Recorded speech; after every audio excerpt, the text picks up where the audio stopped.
Cha thương xót chúng con và toàn thế giới. Xin Cha thương xót chúng con và toàn thế giới. Xin Cha thương xót chúng con và toàn thế giới. Xin Cha thương xót chúng con và toàn thế giới. Xin Cha thương xót chúng con và toàn thế giới.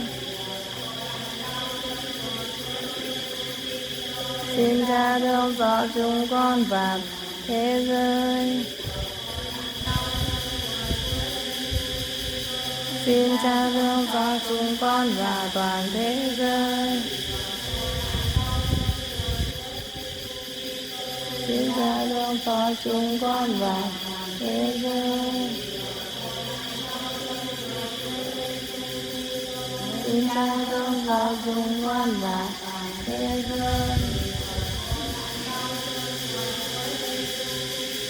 Xin Cha thương xót chúng con và toàn thế giới.